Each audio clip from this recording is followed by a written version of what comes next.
Сейчас. Так, представление говорящее, начать демонстрацию. Теперь, значит, мне надо тут как-то все это убрать. Чат. Еще нету. Так.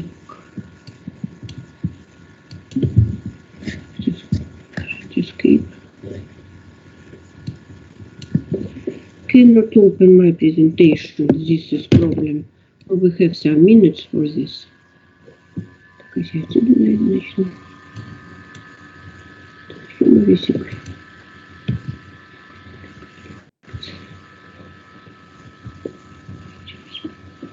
О, вот здесь, по-моему, так. Теперь так. Теперь так. Теперь так. И теперь начну. Начало. Так, what about presentation? Do you see the screen? Yes. Oh, very well. So, and we have concrete time frame 10-20. Да, so, then I start. Значит,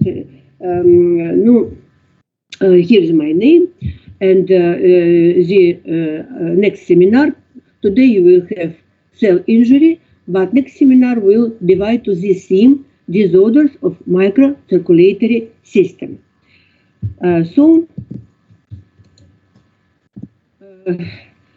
All vessels in our body we can divide on two big groups. Macrocirculatory system with big vessels, diameter is from 25 millimeter till 5 millimeter, and to this system belong such big vessels as aorta, arteries, and veins. And microcirculatory system, to this system belong very small vessels, you know this perhaps. It is vessels that have diameter less than 100 micrometer. It is important, learn this by heart, please. And in this system, we include arterioles, metaarterioles, capillaries, and venules. And you can see the diameter of this vessel can be different, but not more than 100 micrometer. When you put a needle in the skin, in each point of our body, you will immediately see appearance of a drop of a blood. The bleeding will be very small, it stops very fast. And why very fast and only drop? Because you injure only this microcirculatory system, these small vessels. When we will see this microcirculatory system, you will remark that this system has three parts. First, arterial part, and the blood is has a red color because it is arterial blood. Then you can see venous part. The blood has a blue tint because here is venous blood with less oxygen, and between them we have net of capillaries. And this net of capillaries is most important for the tissue because each cell in our body must have oxygen, nutrients, and remove metabolites. So when we see this vessel net that is building with capillaries, you will see a capillary. Here is a picture of capillary. It is very important for your next theme for inflammation. This capillary is smallest vessel, and it is the smallest border between the blood that is inside the vessel and tissue cells outside of this capillary. The meanest thickness of the barrier between blood and tissue. Here you can see the thickness of this wall, 1 micrometer. The construction of this vessel is simple. There is one layer of endothelial you can see here, and they are lying on the basal membrane, nothing more. And so this vessel is good for metabolic change between the tissue and the blood. Endothelial site is a barrier. They are barrier and not all can come freely from the blood into the tissue. We can find here some channels. They are small, 40 angstrom. They are good for water, and some amount of water can go freely in both directions, but not very big because we have only some seldom channels. Through endothelial site, water cannot go freely. Then through small water, we have channels or gaps for small water-soluble particles, sodium. And so usually we have the same concentration of sodium inside the vessel and outside the vessel because they can travel easy. Potassium, chlorine, water, calcium, and other small water-soluble particles, and glucose. The concentration of glucose will be again the same inside and outside the capillary. Some gases can go free. Oxygen, carbon dioxide, some lipid-soluble substances, for example, ethanol, and what cannot go through this wall because this endothelial layer is a barrier for them. It is proteins. Amino acids can come, but usually we have inside our vessels different proteins, albumin, globulins, the main biggest fibrinogen. They cannot go free because they are too big for these small channels. Only small parts, albumins, can go, very small parts. But when we have inflammation, you will discuss this next lecture with Tatiana Yurievna, then these channels will be more big and then proteins can go out. But normally, no. So this vessel is very good for bringing oxygen, some nutrients to the tissue and remove metabolites. For this aim, we need usually presence of blood inside these capillaries. Perhaps not in all capillaries, the net is very big, and when this organ or tissue is at rest, then so big amount of nutrients, oxygen, it doesn't need. And then some capillaries will fill with the blood. And the blood will move from arterial end to the venous end of this capillary. What is the moving force? It is a drawing force. It is difference between hydrostatic pressure. On arterial end of the capillary, hydrostatic pressure is such 32-35 millimeter mercury. In fasciole tissue, no, special is kidney, glomerulus, but it is a special region. Usually it is such. In venous hydrostatic pressure is smaller. And so this blood then flows from arterial end to the venous end. And the drawing force is hydrostatic difference in this hydrostatic pressure. Of course, you understand that the value of this hydrostatic pressure on arterial end will depend from some factors, for example, from total general arterial pressure in the body. How it is constructed, this microcirculation system? We can see arterioles, then we can see mid-arteriolar or precapillar artery. You can find some another name for this. Then you can see main capillary that go from arterial portion of this system to the venous direct, and net of capillaries. And we can remark that some vessels, besides capillaries, here is in the middle capillaries, some vessels have smooth muscle cells. So with smooth muscle cells, we have arterioles. No, here is a shunt. We don't discuss today. Arterioles, less the main capillary, and venule. So small amount of this smooth muscle are in this part of microcirculatory system, and very big amount in arterioles. Arterioles has a potent muscular layer inside the wall. And these smooth muscle cells are innervated. They have many endings from vegetative nervous system. Additionally, we can meet in the beginning of the capillaries presence of one or two smooth muscle cells. When they are in contraction, then the blood cannot come into these capillaries because the often are closed. But when they are relaxed, the blood can come in these capillaries. So we understand that we have to fill this system, all capillaries. For example, when this organ works, muscle, for example, we need then more big amount of the blood because it must be enough for all capillaries.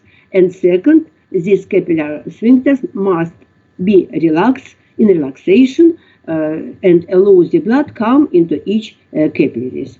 So these smooth muscle cells must be regulated. Now we will see later. We have some characteristic of blood flow. It is volumetric. It is volumetric, better to say volumetric blood velocity Q, and linear blood velocity. When you look through light microscope, you can remark how fast erythrocyte move. How high is this blood velocity.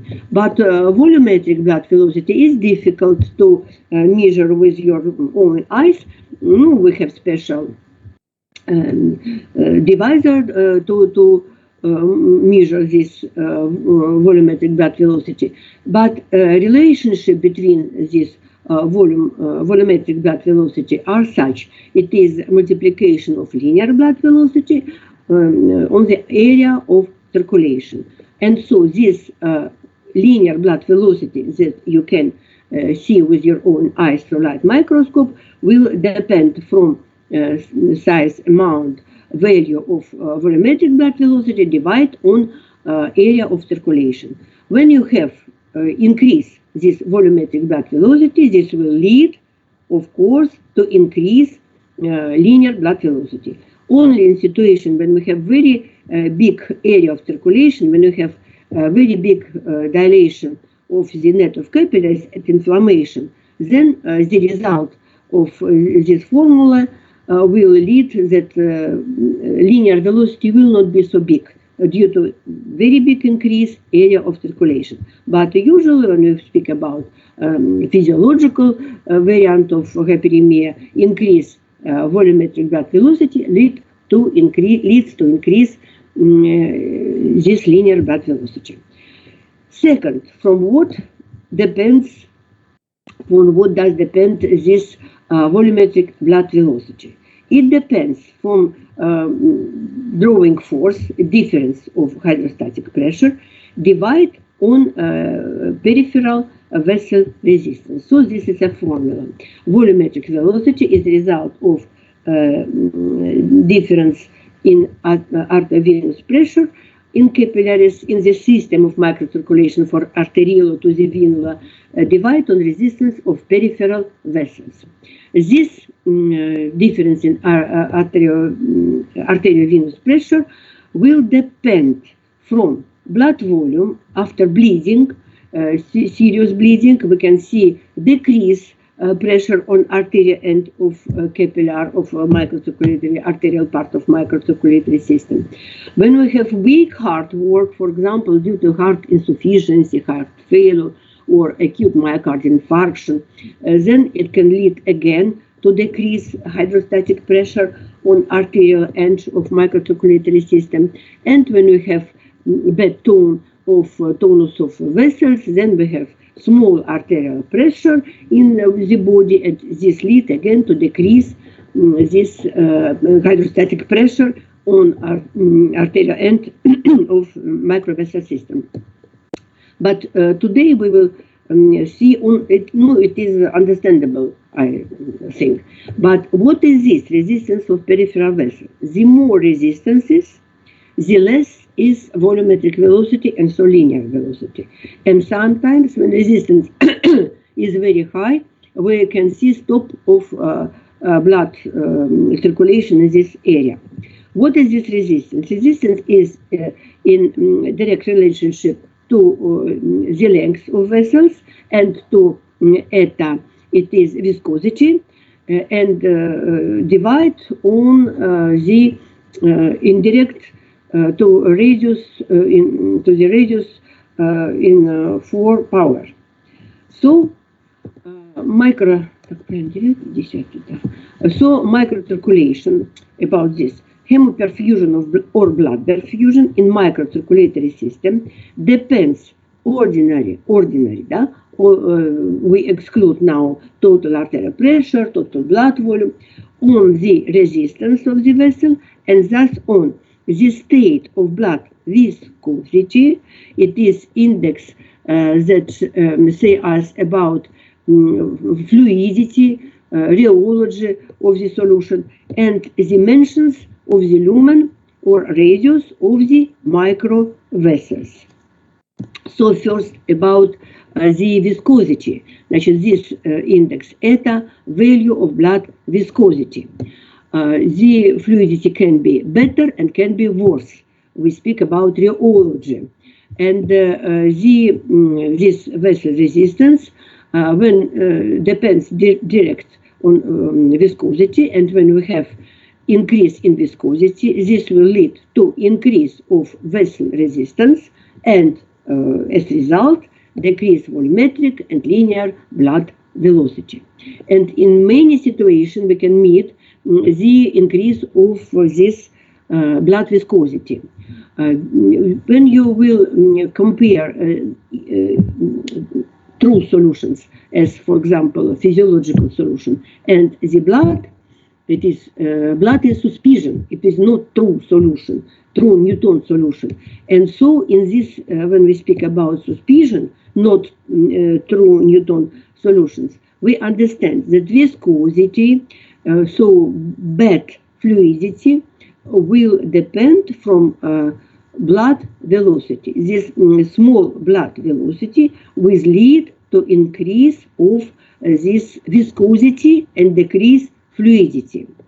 It can be locally, and we will discuss this with Tatiana Yurievna when we have inflammation in some region of microcirculatory system can increase, can decrease blood velocity, and this immediately reflects on this viscosity. We can see increased viscosity.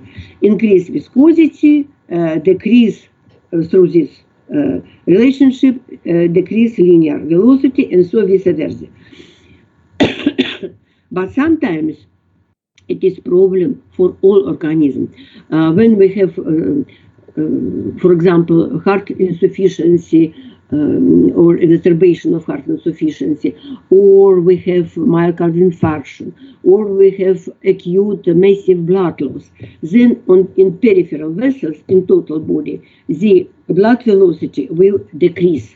And in this vessel, in all body, we can see increased viscosity. This increased viscosity will again decrease blood viscosity, and the situation can lead to the death. So now, to protect this outcome, after this situation, the person can have infusion of some solutions to increase amount of the blood and to decrease this viscosity. This will help maintain the circulation in blood vessels. No, it is in some special situation.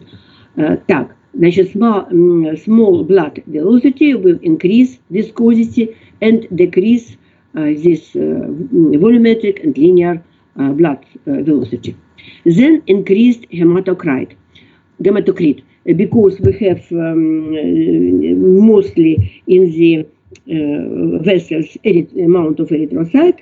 When we have big amount of erythrocyte in these vessels, total, when we have erythrocytosis, or local, as again when we have inflammation, then we can see increased hematocrit, and this leads to increased viscosity. Rigid red blood cells. Red blood cells, the diameter of the cells is from 6 to 8 micrometer, but some capillaries have 2 micrometers. How such erythrocyte can go through this capillary? It can change, erythrocyte can change its shape, and for this he must have very soft membrane. And when these red blood cells, due to hypoxia or injury, will be rigid, then they cannot go through the small capillaries. This, of course, decrease blood velocity and increase viscosity. Then appearance aggregates in the blood. At inflammation, you will see this, and number one, it is aggregates that constructed from erythrocyte. Increased cholesterol, typical for atherosclerosis. Globulins, when we have autoimmune diseases or allergy, for example, when we have antibodies. Fibrinogen or increased carbon dioxide. All this increased viscosity, so decrease volumetric and linear velocity. Then decrease albumin in the blood. At inflammation, when we have big gaps between endothelial cells from epithelial cells, from the blood can go albumins, and in the blood we can see decreased amount of albumins. And so globulins and fibrinogen then will be in prevalence, and this again increase blood viscosity and decrease volumetry and linear velocity of the blood. And finally, disturbance of the laminar blood flow. Usually when we have good condition in the vessel, in the middle of vessel we can see blood cells, and near the vessels we can see plasma. It is laminar blood flow, and when it changes for jerky, for example, then we have again irritation first of endothelial cells. They don't like this, increased viscosity and decrease volumetric and linear velocity. So conditions in total body or in some region of the in the body, when we speak about local situation, can change the blood fluidity in this region due to increase the viscosity. But very light, more typical to change the diameter. When and this resistance, the resistance will indirect of to the radius in 4 power, and so when we have decrease of radius twofold, we have increased resistance 16 times. And we can change radius very fast, because in the arteriola we have many smooth muscle cells. They are innervated, and when they are in contraction, this radius will decrease, and when they are relaxed, then this radius will be increased. So here you can see during the when we analyze type of microvessels, arteriola diameter it will be from 18 till 20. Can be so small arteries 20-25. Wall thickness is not so small as in capillary, and the regulation is mainly with the impulses from the ending of vegetative nervous system. What vegetative nervous system is there? Mainly it is sympathetic nervous system with mediator norepinephrine. They have some sensibility to humoral influences. When we come to the sphincters, precapillar sphincters, diameter is less. Wall thickness a little bit more than due to the smooth muscle cells as in true capillar, and they has some influence on nervous system. Here is 0, but in another articles I mean they have some influences on these nervous impulses, but more sensitive they are to humoral regulation. So, deep regulation arterial, mainly nervous, precapillar sphincters, typical humoral regulation. It is important because when this region doesn't have blood, then metabolites and mediators will accumulate, and they have more serious influence on precapillar sphincter. It will relax, and the blood must come in such a region because this vessel will relax. Arterioles, they are the principal point of regulation of the intensity of microcirculation because they have potent muscle layer. They can relax and they can contract under influences of impulses from the sympathetic nervous system. To fill this microcirculatory system, we need dilation of arterioles to bring in this area more blood. This will lead to increased blood inflow.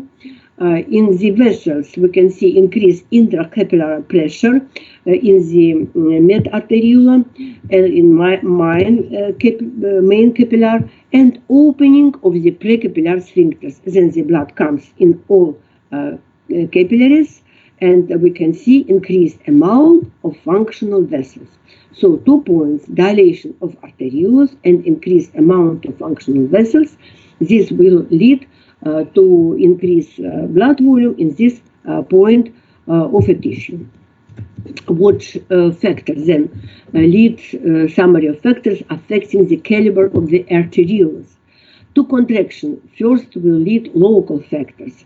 When we have in this point of tissue decreased local temperature, some mediators, for example, serotonin, because mainly dilate.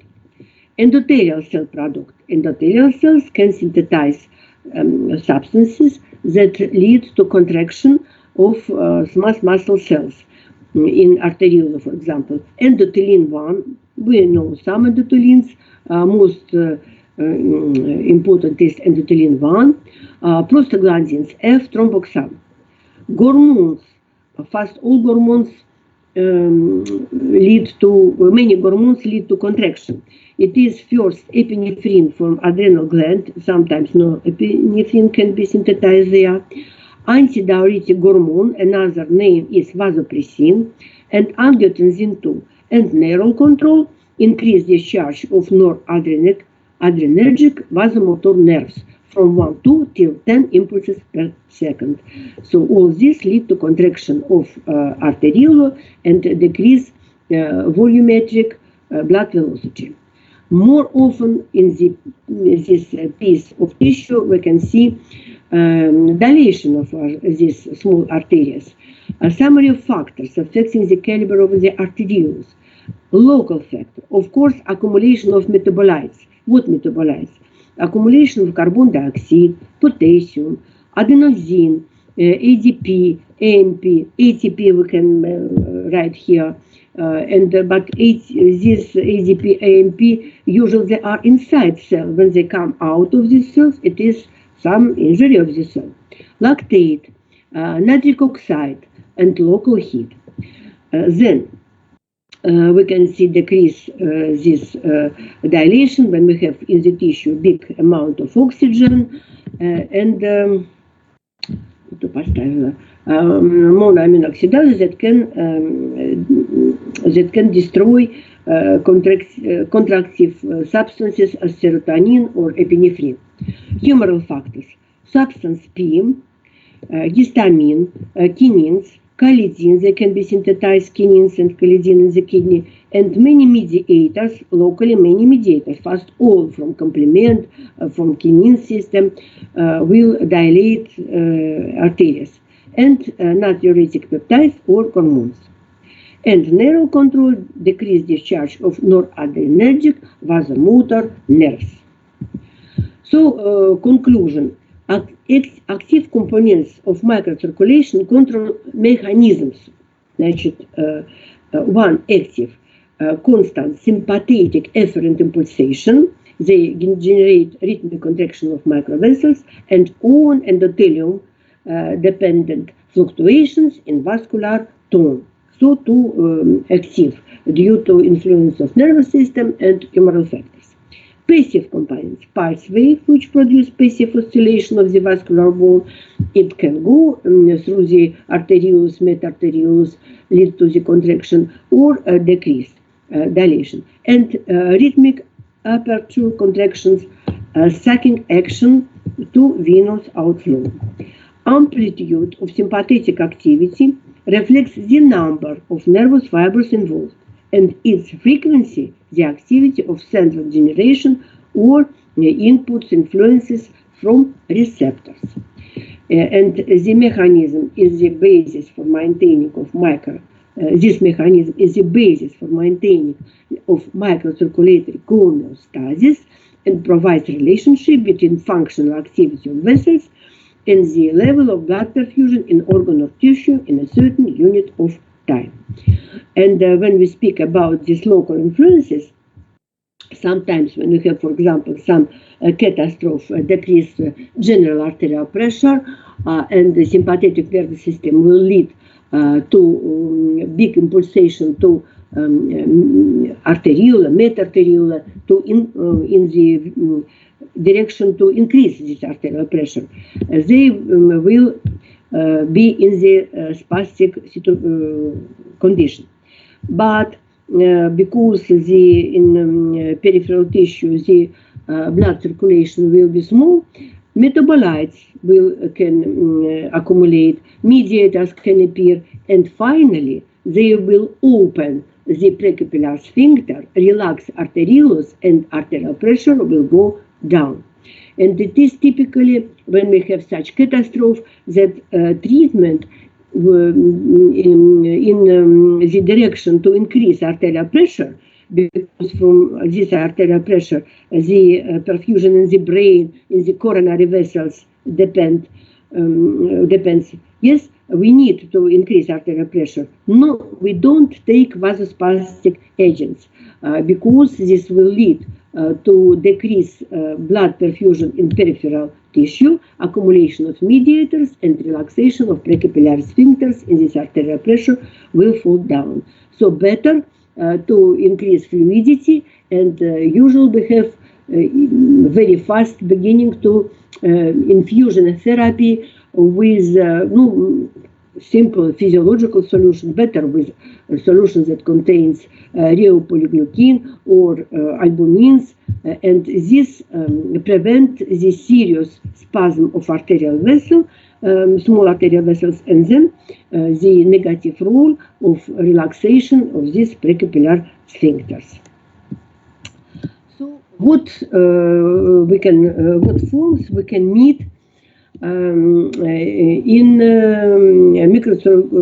system of microcirculation in a pathological state? Only 4. Can be 20, can be 100, but for you it is more simple. Only 4 forms of microcirculatory disorders you have learned by heart. The first is arterial hyperemia.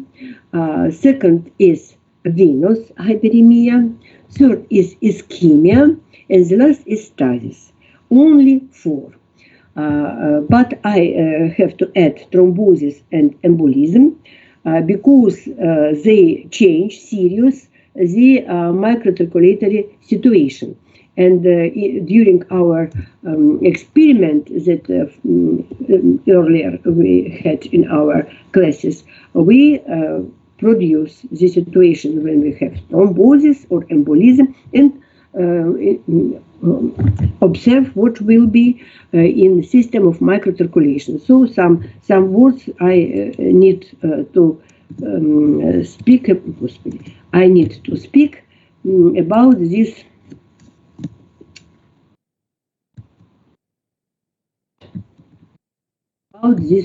Thrombosis and embolism. So we begin with arterial hyperemia. The definition, what is arterial hyperemia? We have big amount of blood in this organ or tissue. It is the increase of blood flow to an organ or a tissue due to, and this is our pathophysiology mechanism, what mechanism that lead to this filling this tissue with blood due to increase in flow.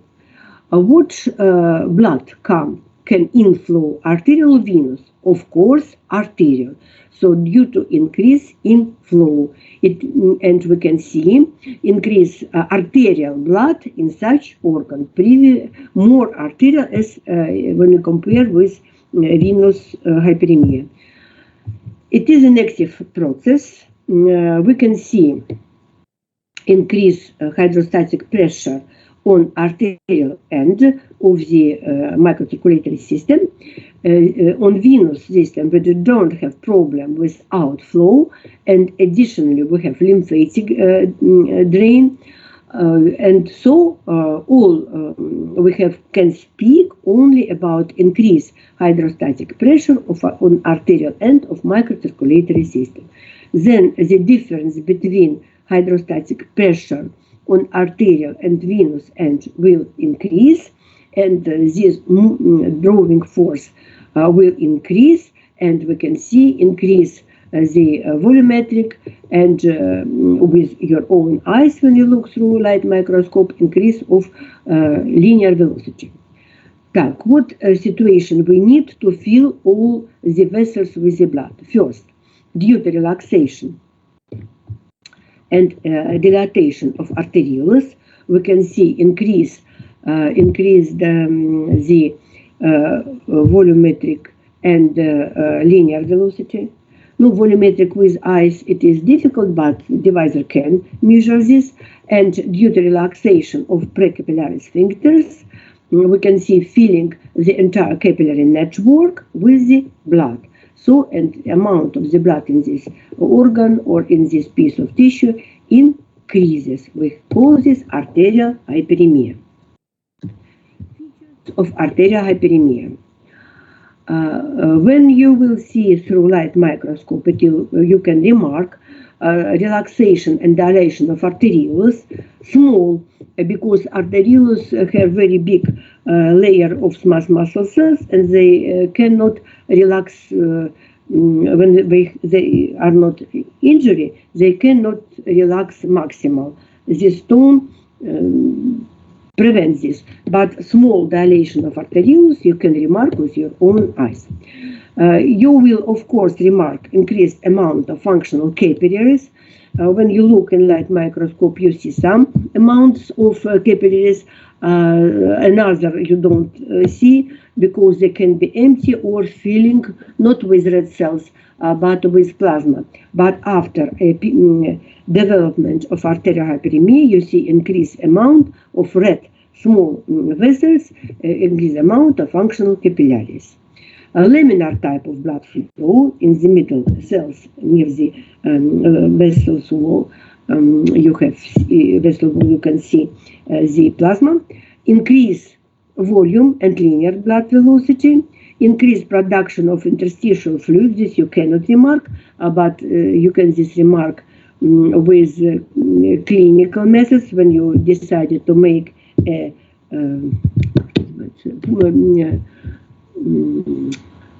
when you will investigate the turgor of the tissue, and bright scarlet color of the blood, of course you will see this because in the vessels are prevalence of arterial blood in the tissue and decreased arterial venous oxygen difference. Why we have decreased arterial venous oxygen difference?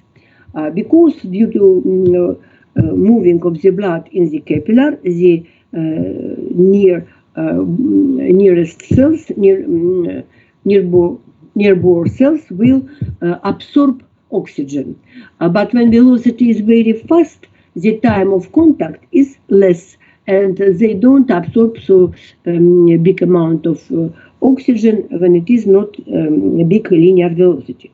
You can ask, and because typically we have we need in the blood in the organ that works, how then we can see decreased absorption of oxygen.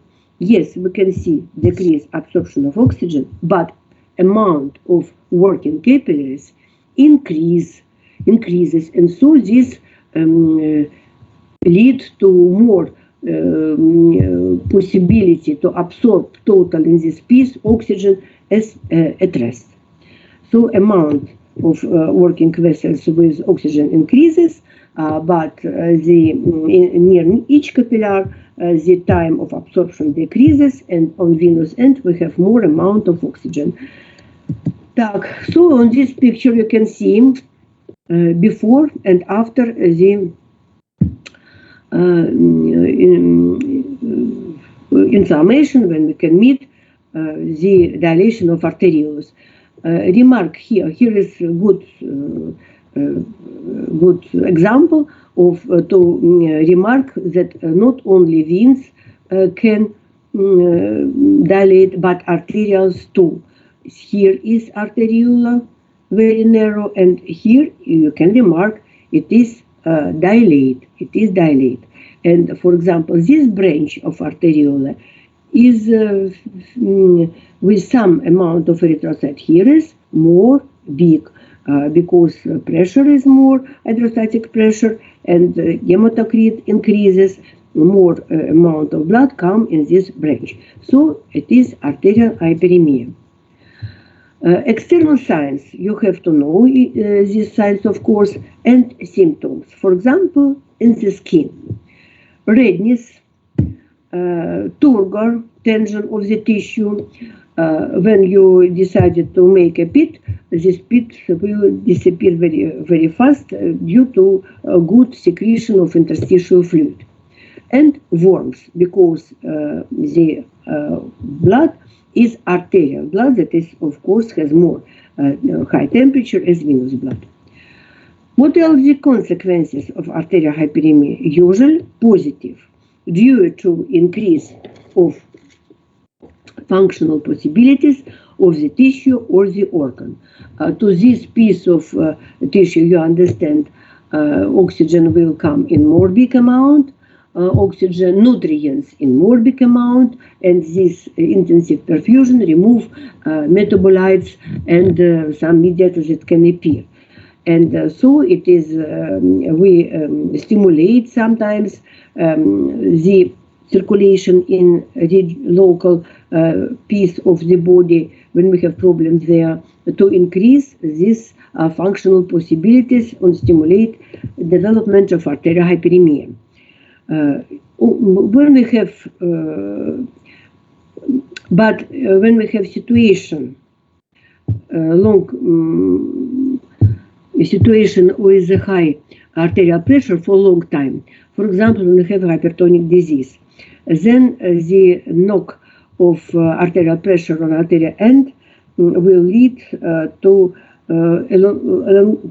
elongation of these vessels, small vessels, and we can see twisted or convoluted small vessels in this region. It is typical for arterial hyperemia during the hypertonic disease. Usually it is positive. Some we have negative, seldom. In the brain, because the size of piece of organ that have this arterial hyperemia, it increases, but very small. With only our eyes we cannot remark this, but some device can understand, can show us that small size of the organ will increases because all small vessels are filled with the blood. It is very small increases, but when we have the closing space, for the closed space, for example, this scalp, then we can see increase of some pressure inside this tissue. No, in scalp it is intracranial pressure, and this can lead to headache and sometimes to hemorrhage due to damaged vessels. Normally no, but when we have damaged vessels, then they can undergo rupture and we have hemorrhage. So mainly it is positive consequence. What types of arterial hyperemia we can find? First, physiological is very often, very typical. First, working. working hyperemia. No, typically it is a signal from central nervous system through the sympathetic nervous system to decrease activity and dilation of vessels. When we work with our muscles, for example, these vessels will relax because this working muscle, it needs more nutrients and oxygen. And second, of course, additionally, accumulation of metabolites. Because this organ works, we can see increase of lactic acid, carbon dioxide, and all another, and they stimulate dilation of precapillary sphincter, metaarterioles, arterioles, and so we can see a working type of arterial hyperemia, typical for muscles that begin to work, for intestine when we have this activity of reabsorption of after meal. In some another time glands that synthesize, for example, hormones. Sometimes we can see this. Then we have reflectory. Due to external physiological irritants. When we have influence of heat or sun strikes, then we can see this development of this reflectory hyperemia. And emotions. When we have typically it is changing of color of our cheeks, when we have such emotional shape, anger, we have meet this. Or this physiological arterial hyperemia, nothing bad. But we can see pathological type of arterial hyperemia. When typically and very often we can meet inflammatory arterial hyperemia. About this, Tatiana Yurina will say in next lecture. Then we have meet collateral hyperemia, when the main artery is small artery or arteriole is closed, for example, in the heart, and when we have there not enough is closed, then the piece of tissue lowers this obstacle, get less amount of nutrients and oxygen, no perfusion, accumulation of metabolites, and collaterals will be opened, and we can see that this sometimes is enough to maintain the blood circulation in this region. Besides, the main arteriole is closed, for example, with thrombus or atherosclerotic plaques. Post-anemic. Post-anemic is typical when we have a ligature, for example, on the arm, then we remove ligature and lower that was this ligature, we can see increase of blood circulation, because during the time of stop of this circulation, metabolites again accumulate and dilate all vessels. This we can see with in situation when we remove ascites. For example, when we have this ascites, a situation with liver cirrhosis.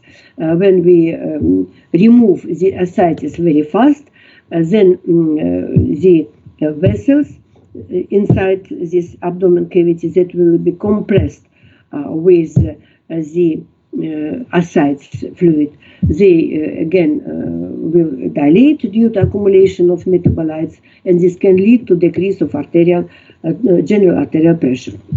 Angioneurotic is typical when we have some rash during infectious disease or autoimmune disease, as for example the red chicken, and we have lupus erythematosus. It is difficult influence of these toxins to the endings of the nervous system, and we have these pieces of the red colors. And vacant, when we have, for example, capping glasses, decrease atmospheric pressure, lead to dilation of vessels, and they, of course, will contain more big amount of the cells. Now, in our subject, typically we will meet inflammatory arterial hyperemia, sometimes collateral, and perhaps all in our subject. So these types you have to know and answer classification of arterial hyperemia. And what mechanism of arterial hyperemia you can meet. In our clinical cases, and you will solve during our classes these cases, when you meet this arterial hyperemia, you have to answer what mechanism of arterial hyperemia you can find here. We will discuss three variants of this mechanism of arterial hyperemia. First is myoparalytic. It is less of a possibility of smooth muscle cells to answer on vasopressors. It is typically when we have injury of these smooth muscle cells, and very often it is dilation of arterioles caused by the action of local factors, metabolites or mediators that is typical for inflammation. So very big, very important mechanism for arterial hyperemia during inflammation, it is myoparalytic. But you can meet neuroparalytic too mechanism. Absence of vasoconstrictor impulses that come from sympathetic nervous endings and norepinephrine due to mechanical cut with knife, for example, injury factor, pharmacological or infection damage of nerves to nerves or their endings. So at inflammation we can meet, of course, and this mechanism. And neurotonic. Neurotonic mechanism mainly, it is usual neurotonic influences of impulses from sympathetic nervous system must lead to the contraction, and we have dilation. Neurotonic we meet mainly as a result of axon reflex. Is typical for inflammation, and the red layer most peripheral to the centrum of inflammation, one of author of this mechanism, Lewis, explained as appearance of this axon reflex. So what is axon reflex? Axon reflex is such reflex that can be appear without only on a peripheral portion of the tissue without activation of some central mechanism. Now you know reflex is what? The impulse come into spinal cord, you know this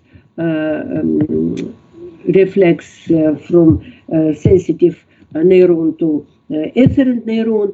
This is normal reflex. Here it can be without including these neurons, only on a peripheral region. Why? So when we damage an agent, for example, in skin, and axon reflex we can find in skin, in upper part of respiratory tract, and in some region of gastrointestinal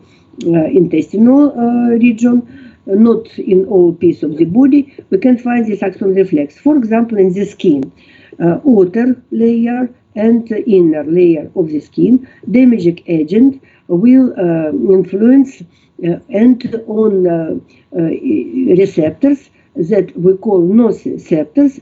They are pain receptors, and the impulse go to the fiber, and fiber belong to the C type of pain fibers. You know that we have two pain fibers, A delta and C. C is fiber is without myelin, so this impulse move to the fibers, and these special C fibers, they have branches that return back to the area of damage, and they are in contact with arterioles that is in this region, or with in contact with mast cells, and mast cells that usually are near these arterioles.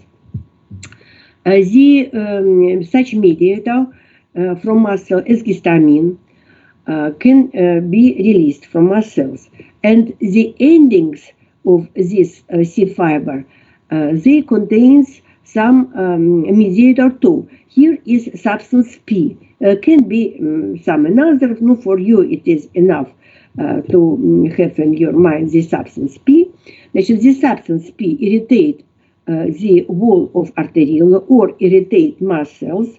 Mast cells then secrete the histamine. Histamine will influence on wall of arteriola, and both substance P and histamine activate synthesis of nitric oxide that dilate the arterioles. Dilation of arterioles lead to increase of blood inflow, opening due to mediators in this region, precapillary sphincters, and we have inflammatory type of this hyperemia. Why I make in this picture this neuron? Because you can ask, and this C fiber, what is the point of appearance of this C fiber? This fiber pain way appear, of course, in the sensitive neuron in the spinal ganglion near the spinal cord. And these impulses, sometimes when they very strong, they can go not only back, but they can come into this sensitive ganglion, then in the spine, and you can feel a pain in your central nervous system. But when we speak about axon reflex, we are in interest only in the peripheral part of this region, and sometimes you don't remark a pain. The signal is too weak, it works only locally, and so we don't feel pain. It can be. It's clear, I suppose. So now you will discuss this with Tatiana Yurievna again, because you will explain appearance of arterial hyperemia and inflammation. Then we come to venous hyperemia. Sometimes we call this congestion. Venous hyperemia, what is it? It is the increased blood supply to an organ of tissue due to, again, pathophysiological point, decreased outflow. When we have decreased outflow, the blood that accumulates in this piece is mostly venous blood, but not arterial. It is a passive process, not active, because a small amount of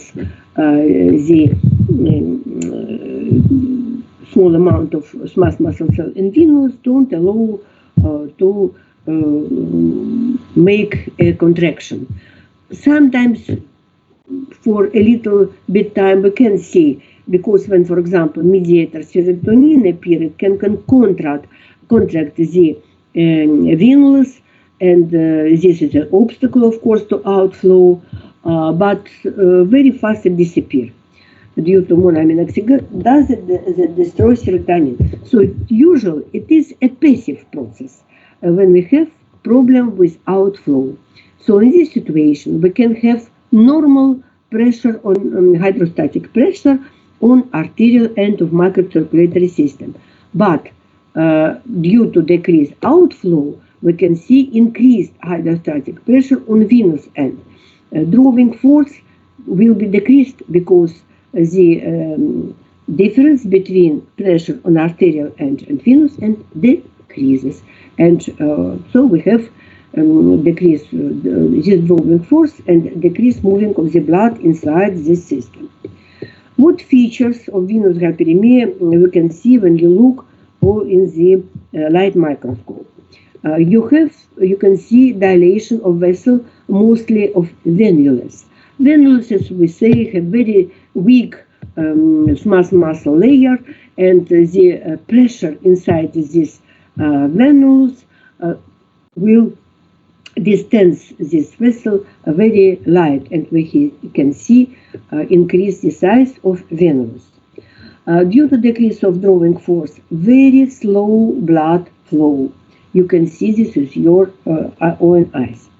Bluish color of the blood, because we have accumulation of venous blood, and due to long contact, the blood inside the vessels with tissues that are around we can see increase due to big absorption of oxygen, increase in arteriovenous oxygen difference, so bluish color of the blood.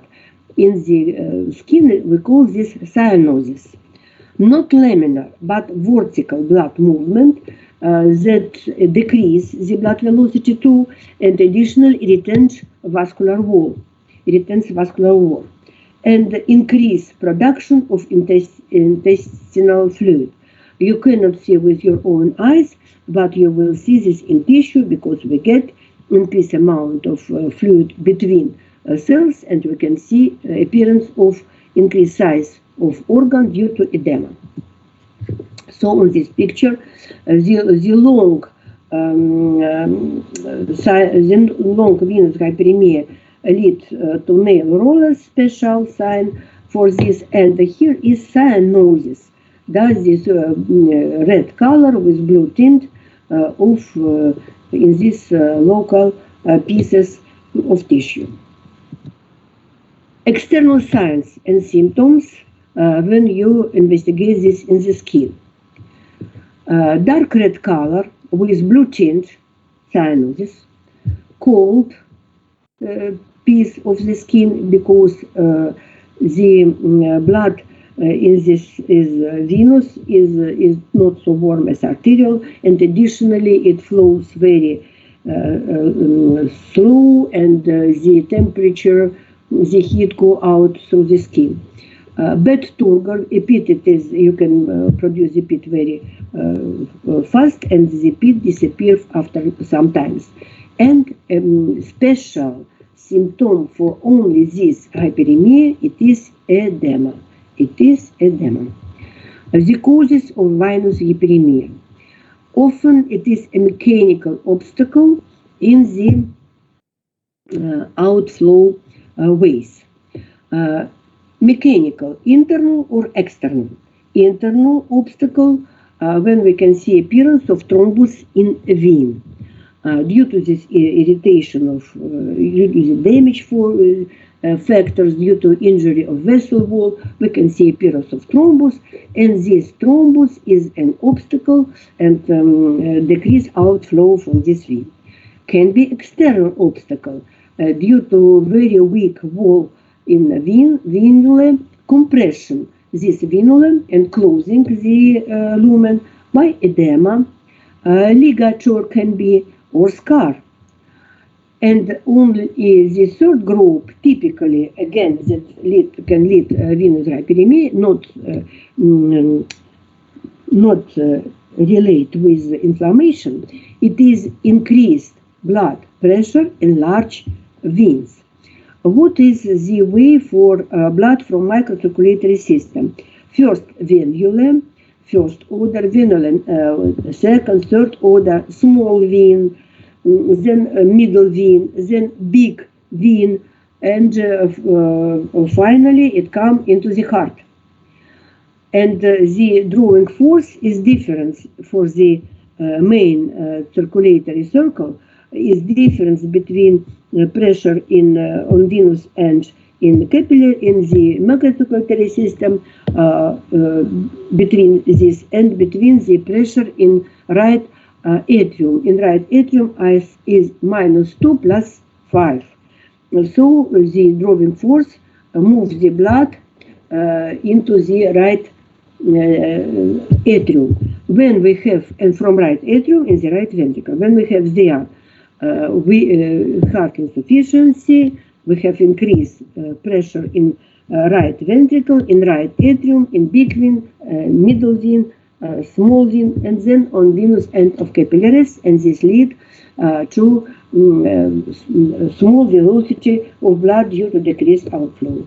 And then additionally to this, when we speak about left ventricle, then it will be in pulmonary circle, and when we speak about the increased pressure in the big vein, we know additionally variant when we have increased pressure in vena porta. When we have, for example, liver cirrhosis, then we can see accumulation due to bad blood outflow, we can see appearance of edema in the abdominal cavity. We can see appearance of development of ascites. So this special point we will, of course, discuss this when we will speak next term about heart vessel insufficiency and liver diseases. So 3 points. At inflammation, very typical, of course, this or thrombus in a vein or compression by edema in the local microcirculatory system.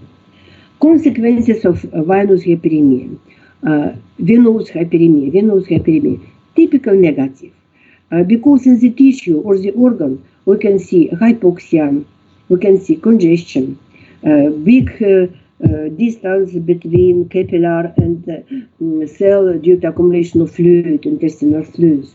And this can lead to the stasis, next our disorders of microcirculatory system, hypoxia, congestion. And when we have this in chronic situation, during chronic venous hyperemia, it can lead due to severe compression on endothelial cells, they can increase the gaps between one cell and another, and we can see appearance diabetic hemorrhages. This leads then again to the changing of the color of the skin. In the clinic, you can meet such a person who suffer from venous diseases in lower extremities. You can see what skin is there due to these diabetic hemorrhages. It can lead to atrophy of the organ, because in this condition, when we have hypoxia, the prevalence has connective tissue. The parenchymatous cells will, from long times death, die, and the organ, we can see proliferation of smooth muscle cells for connective tissue, and this leads to atrophy. And in cells that has very high metabolitic levels, metabolite level, for example, it's heart or brain, this can lead to necrosis, to the death of these cells. So typical it is negative consequences. Then stasis.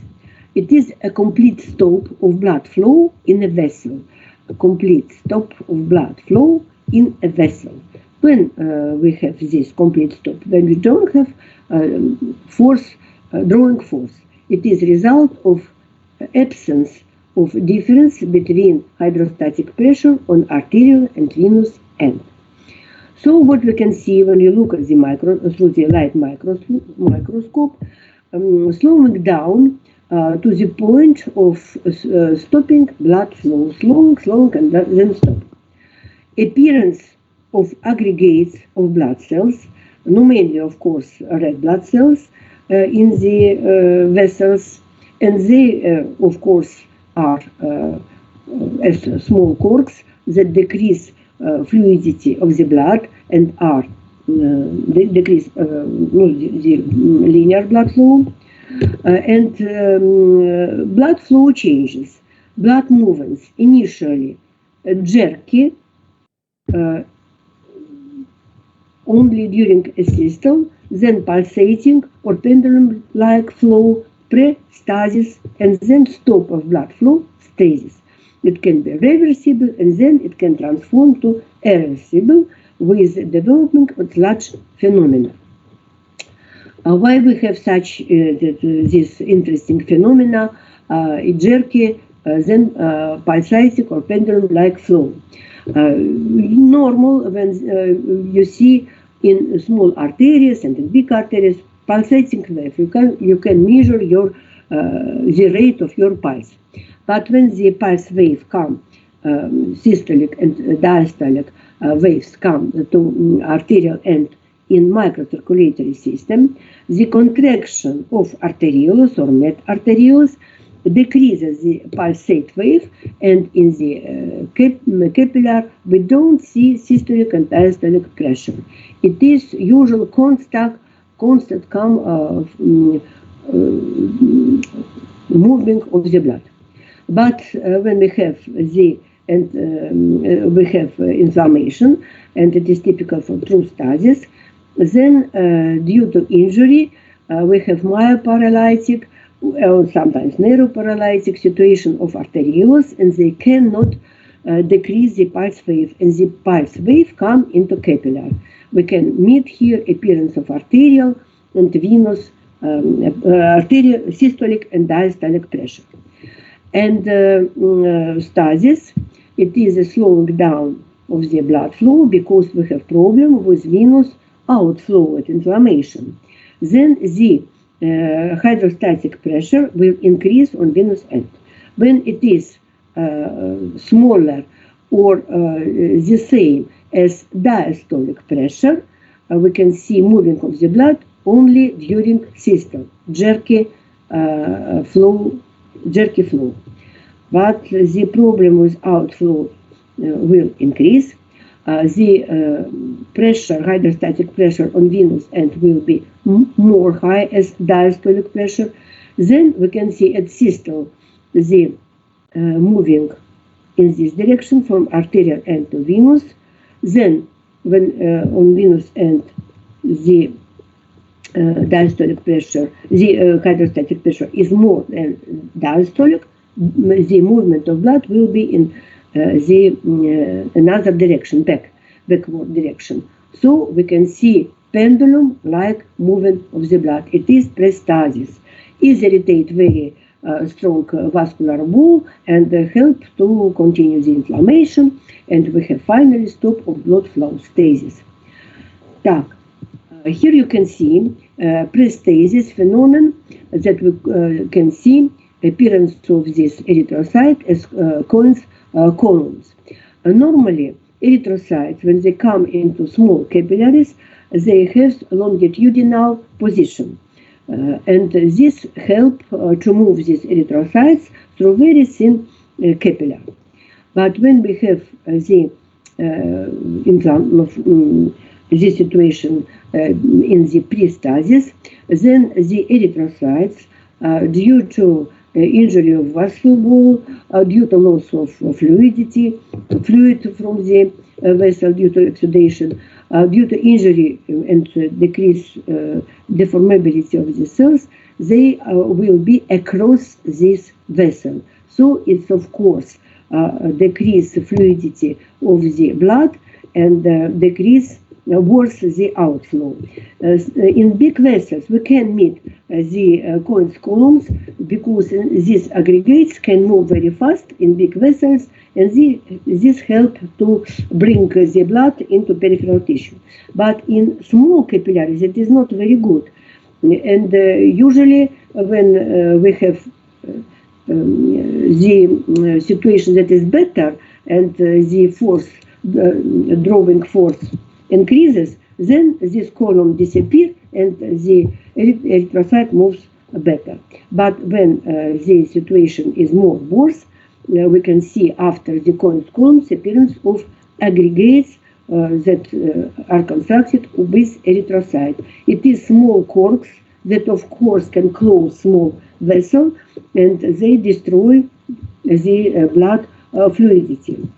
Here is again, you can see in this, you have this twist of the vessel, you can see appearance of the aggregate of erythrocyte, and this can lead to stop of the blood circulation.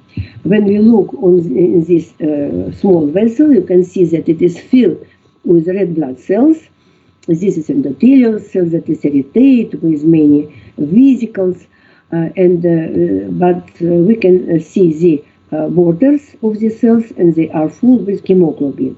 So it is stasis, and can be irreversible when begin good circulation, but when not, then we have irreversible stasis and sludge phenomena.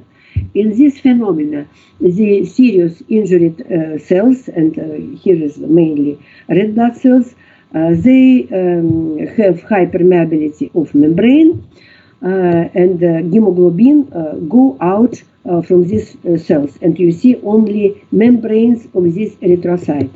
When they cannot be restored, and they will only die, and they lose the possibility to bring oxygen to the tissue, and they stimulate additionally. They are a cork, of course, stop the circulation in the small vessels, they die, and when fresh blood comes in these vessels, it will divide on two portions. The cells will add to these cells and die, and the fluid go through the hypermeability of vessel wall into the tissue and increase edema. And so in this situation we can see appearance of edema and stop of the blood flow. When we have this situation with catastrophe in all organisms, for example, serious bleeding or decreased heart work with decreased arterial pressure, then the situation on peripheral vessel in all body will be such, and blood that come, the arterial pressure of course decrease, general arterial pressure, and when blood come in many microcirculatory system, will divide on two parts, erythrocyte here, and fluid come out, and it will not return back to the heart. And this leads to decrease, of course, heart work and decrease arterial pressure. Again, we have this pathological circle in the organism. Now, locally, you can see that it is the last irreversible stasis that cell cannot be returned to the blood position. Then types of stasis and mechanism of this stasis. So you can meet post-ischemic stasis, a total absence of blood inflow. We don't know, perhaps thrombus or plaques, atherosclerotic plaque close the arterial end of the microcirculatory system. On hydrostatic pressure on arterial system is 0, so we have delta hydrostatic pressure that is 0, no drawing force, and stasis. Then we can meet very often at heart insufficiency, for example, congestive stasis, total absence of blood outflow, can be local at inflammation too. When we have this obstacle of outflow, we can see increase hydrostatic pressure on venous end, and the difference between arterial hydrostatic pressure on arterial pressure and on arterial end and venous end will again 0, and drawing force disappears. And most interesting is of course stasis. This you can see at inflammation. You can see that in this region inflow is, outflow is. We have good circulation. Sometimes this the first that we can observe will be arterial hyperemia with increased linear velocity. But then inflow is, outflow is, we can see decreased blood velocity, Y, and severe worsening of blood rheology. So this decreased blood velocity is connected with worsening of blood rheology, and worsening of blood rheology of course lead to decreased blood velocity. It is typical for inflammation.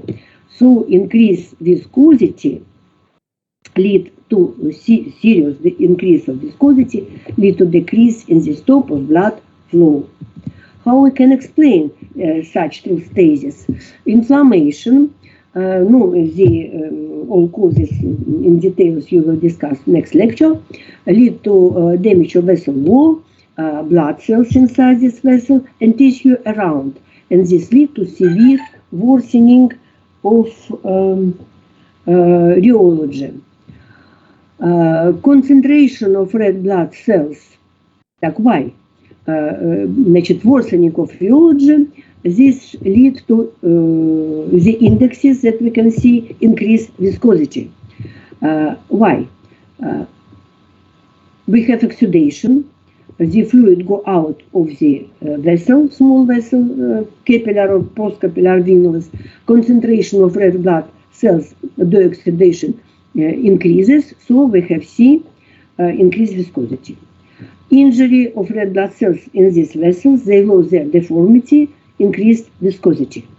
Injury of red blood cells, additionally, they can make aggregates, corks. This lead to increased viscosity. They can be additionally injury of platelets, and they can form thrombus.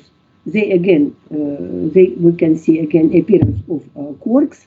This leads to increased viscosity. And loss of albumin due to exudation, the gaps between endothelial cells appear, albumin go out. This leads to increased viscosity.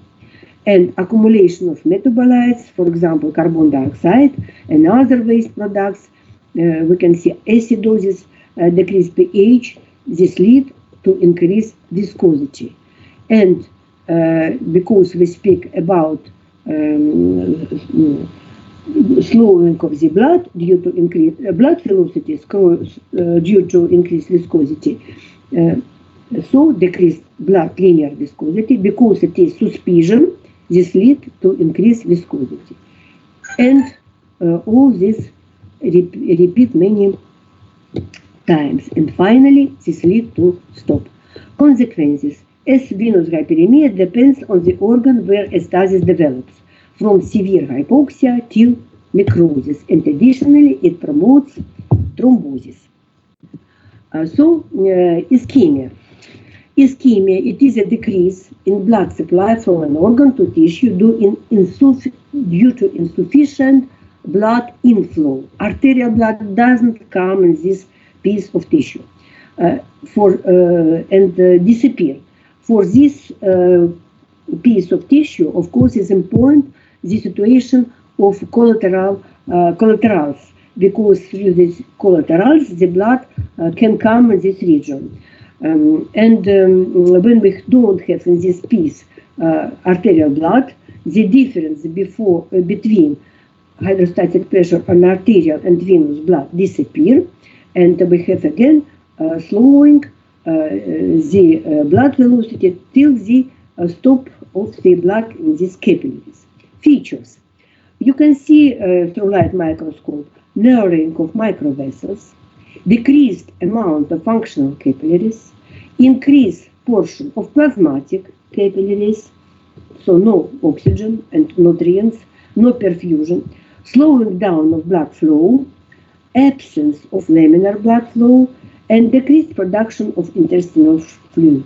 Of course, additional to decreased oxygen and nutrients, you can see imagine that there will accumulate waste products.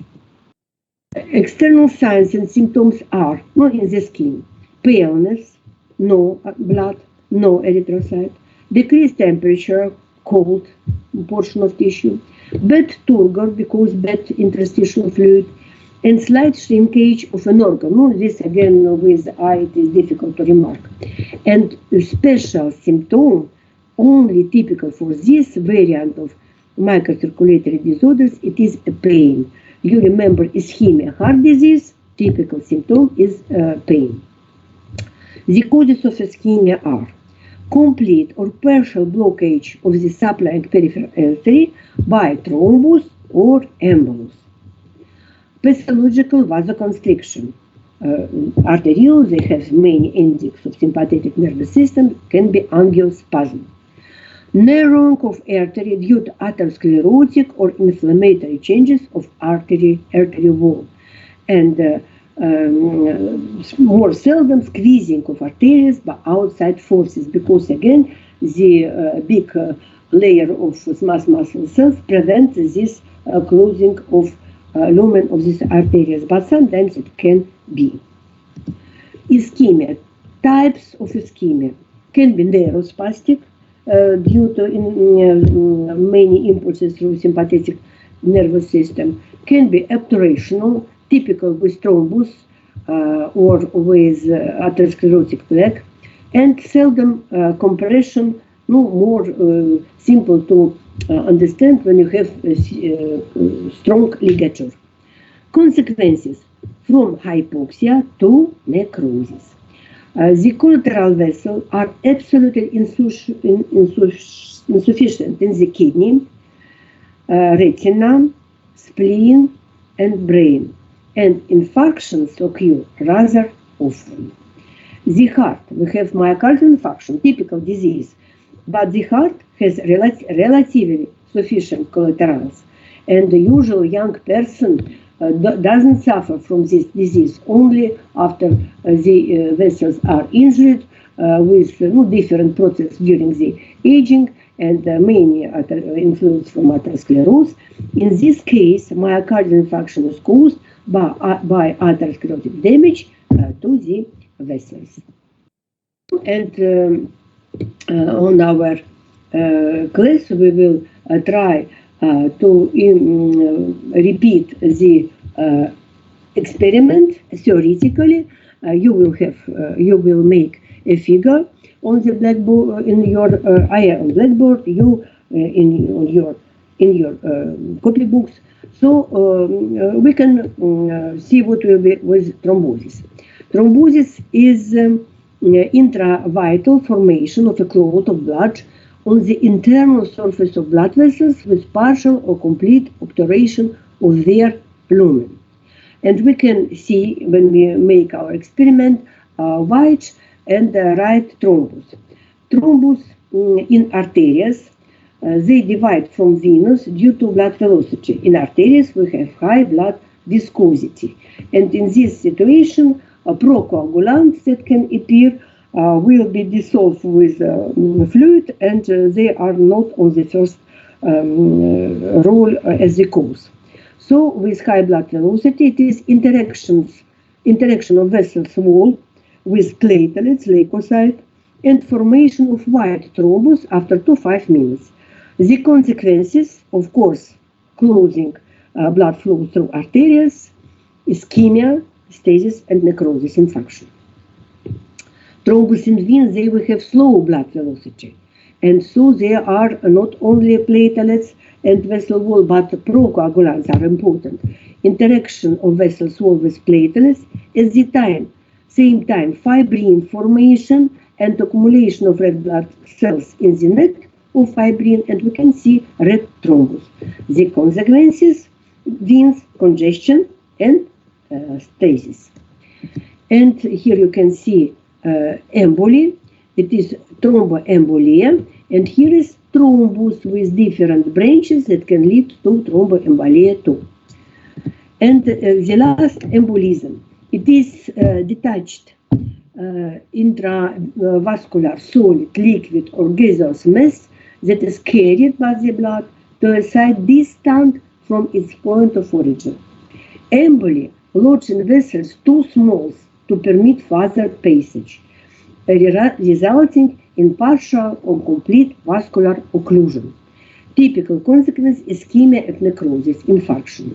Where we meet here embolism, of course, in arterial system, because arteria, they branches how big arteria, more small, and finally so small that don't allow further passage. In venous, another situation, venous system, venulus, small vein, middle vein, big vein. So this thrombus or another emboli can go very fast through this system and will stop where? When we have, for example, thrombus from lower extremities, they appear in right atrium, right ventricle, and then appear in arterial system of pulmonary circulation. And then we will have the emboli in the arterial system. Classification according to the origin of emboli. We can divide this emboli in endogenous and exogenous. Endogenous embolism, thromboembolism, fat embolism. For example, when we have injury of long bones, tissue embolism, when we have trauma of tissue. amniotic fluid embolism, and tumor embolism. These all tissue are all in tissue, and we call this endogenous embolism. Exogenous embolism, air or gas embolism, air when we have injury of big veins, when we have decreased atmosphere pressure and a high amount of air can come into the system. Gas embolism, this we have in the divers. Microbial and parasitic embolism, they are in our own organism, but they is not our tissue. So it is exogenous, microbial and parasitic embolism, and sepsis of bacteremia or parasite invasion. So this all that you have, you can read the same hemodynamic disorders in the lecture number 3 in the book of pathophysiology, and additionally my lecture. And we will have class this week. We will discuss cell injury, and then we will work with these microcirculatory system disorders. Please, do you have any questions for me?